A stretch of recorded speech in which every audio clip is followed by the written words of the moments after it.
This stick I'm holding is at root 3. There it is. Now, if I put it at root 2 or 1, it doesn't look like this. The cube does not look like this. The cube has a whole different flavor to it. But at root 3, which is the way they say it's, the way the scientists say that sits in the earth, that's the way that it's showing in this drawing, and in this form, it's at root 3. Formative forces. Wait. This is really cool. I'm going to erase this to show you what this is. You know, when I was in school, I talk about square root. The first thing I wanted to do is go out the door. But it's really pretty cool. If I make a square like this, that's 1, right? If I divide this from here to here, it's exactly root 2. What does that mean? That means that this is 1 square area, 1 square mile. This is 2 square miles. The measure, I don't use any measuring. Now that's fantastic. And that's how the Egyptians worked with these forms, that when the Nile covered their land and no one knew where their posts were anymore, this is how they divided it up, because Joe gets 1 acre and Bill gets 2, and that's how they decided. Now root 3 is 3 square areas, 3 square miles. Now the problem is, see, if this is 1 and 1, that equals 1. But what is this 1 times to get 2? 2 times 2 is 4. 1 times 1 is 1. What the heck is 2 times what's 2? 2 makes 2. It works out to be 1.414. That times 414 equals 2. And of course this number is forever. No one's ever got to the end of this number. I did it perfect right here. So the significance of the numbers, okay, this is called regenerative. This regenerates itself because it always gets bigger. The next one is like this, and it gets bigger and generates itself bigger and bigger and bigger, or smaller and smaller and smaller. But root 3 is formative because it forms, like you saw the cube. It's known as a formative number. So here's the difference. You have the mathematician and you have the geometrist. One is interested in quantity, and the other is interested in the quality. Okay? All this work is based on quality. That is mathematically backed up. Okay? The highest form, Robert, the highest form of architecture, the highest form of art and painting is mathematics. And the highest form of mathematics is artistic. That's a quote from Einstein. So what I'm trying to tell you is that if you want to get all involved in the numbers, okay, that's fine. And if you just want to be an artist, that's fine. But that's not good because we are polarities there. We have to bring those two together and balance them between art and science, which is called spiritual science. We have to bring those two together. If we get all hung up with the math, this is not artistic at all. We have a calculator in our pocket and we walk around with, we need a map to find our way home. If we go on the other side and we go on the artist, he's so far up in the air he can't find his way home either. So we need to balance these two, and that's basically what geometry does, because geometry is right in between an idea and something that comes into reality. Okay? Geometry is right in the middle. It's a drawing of how to make this table. You could take that drawing home and make it. That's what geometry is. Geometry is three-dimensional math, or two-dimensional math.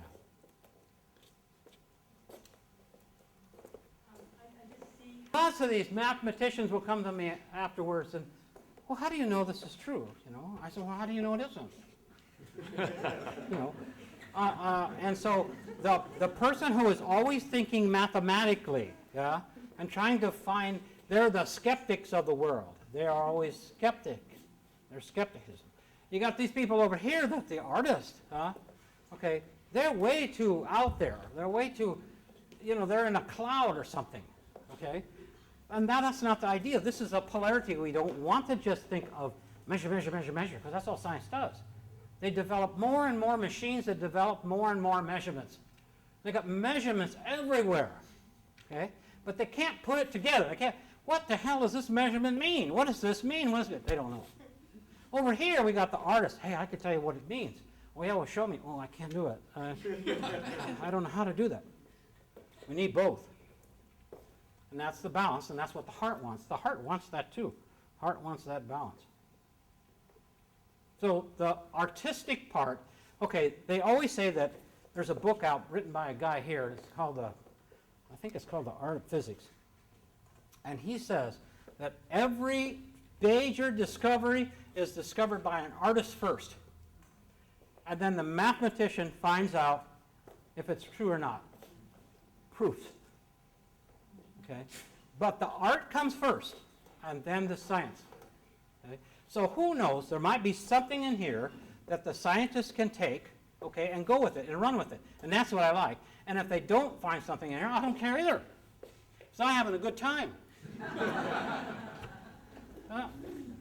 And I'm learning a lot, and I'm able to see things that I couldn't see before. Okay? I see things, I'm amazed at when I see a particular plant or a leaf. I'm amazed because I realize, oh my gosh, how that relates to this, and that's a rainbow, and all of these things come to you the more you work on it. So what I'm saying is that I started this when I was 60. So what I'm telling you is that all of you, probably not anybody as old as I am in here. So it means that everybody in here has got something that they want to do and they came here to do. And I'm encouraging that by showing you this because there's something inside you, okay, that you want to do. And I don't know what it is, but you need to study the mathematics, you need to study science, and you need to study art. And don't get stuck in one of them because that may be the reason I don't get the same one is because it's coming from a pentagram. And the pentagram is very important to me because it's based on us, okay? Right now we're, our head and our limbs, okay, is the 5, but also we have the choice between good and evil, and that's what 5 represents. In the future, we will be based on 7. Now, if this is the heart, if this is the geometry of the heart, and there's nothing in the literature that comes closer to this. One of the things I like about Rudolf Steiner is he makes kind of interesting statements. He says that when we come into, I can show you I can set it up here. I can tell you that this is the bell, that this turns into a bell. Okay, you can see that. Okay, the Egyptians show in one of their pyramids, the pyramid is based for women who are giving birth. And in this chamber, they have the goddess Nut. And she is bending over. She swallows the moon. 9 months later, she gives birth to the sun. Okay? And from the sun, there descends bells. And they go right down into the earth. Okay, and I got it on the computer if you want to see it. I got it. And so Rudolf Steiner said that we enter this earth, okay, in bells, in bell shapes. Of course, to me, in my research, that's the heart. Then he says an interesting, he says that when we leave the earth, we go back as stars. So if the heart is where we enter, and that is our karma, or our destiny, or what we plan to do here, and we go back as stars, if I take this and I push it down into 4, and I push it down into 5, and I push it flat, it turns into a star.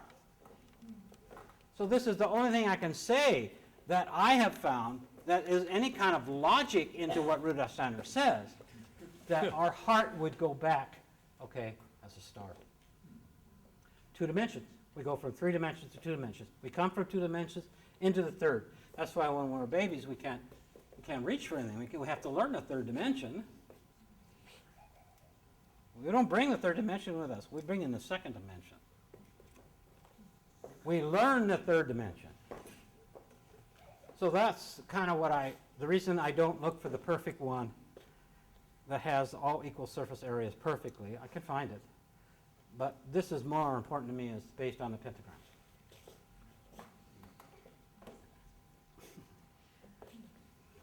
pentagrams. Listen, Rudolf Steiner is a philosopher. He's a PhD, he's a doctor, okay?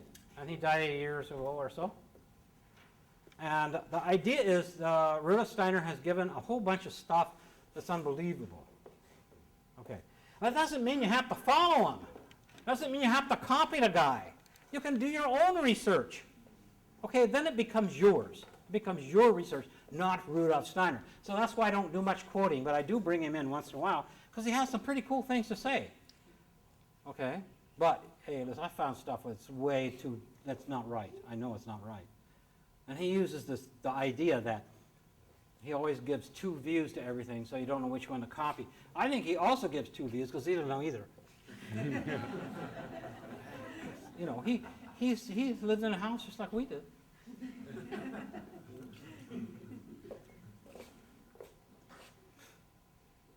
But he did some pretty cool things. But so has a lot of other people too. And so can you. All you need to do is have something that, like a question. I started this, all the questions, what's the seven-sided form look like? That's how I started this. One question. I have a question about the 5, the choice between good and evil, and 7 points. And there's a 3 in it, a 4 in it, a 5 in it, a 6 in it, a 7 in it, a 12 in it. Now, no other of the Platonic forms have those many numbers in a form. None of them. Okay, so there's something really special about the form, and I'm its representative. That's all I'm doing. I'm trying to represent this thing, and that's what I'm doing here. so the 12 you get the zodiac too. Yes? It's not really a Platonic form, though, because you can't do the circle in the middle and the circle outside.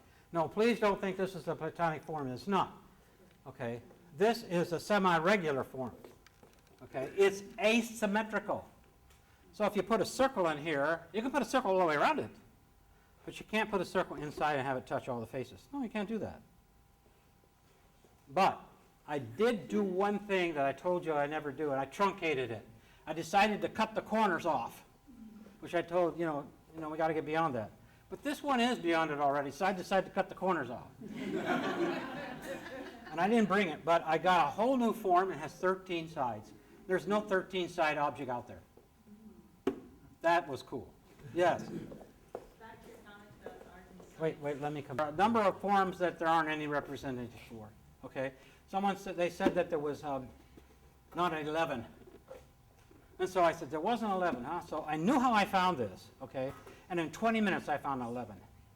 And it's a beautiful form, too. But I don't have time to study it. So what I'm telling you is that there's a whole bunch of stuff out there that you guys got to get going with. It doesn't have to be form. It doesn't really have to be form. I found a 9, 11, a 13, and a 7. And I found it in the bathtub. It was so easy, I couldn't believe it. Yeah. Well, since it is in the heart, it's in the chest area, right? So I call it the chestahedron.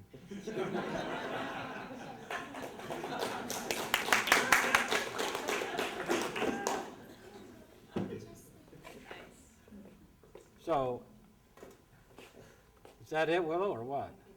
I see you. She's pushing me. Yeah. Thank you so much for coming. If anybody wants to Which is Black Magic. It's the old school. He's basically in the old Egyptian times. He hasn't brought it into the future. I know I taught him. He's been in my class. Okay. It's exactly according to that link. The Chinese. Well, not according to this, it's not.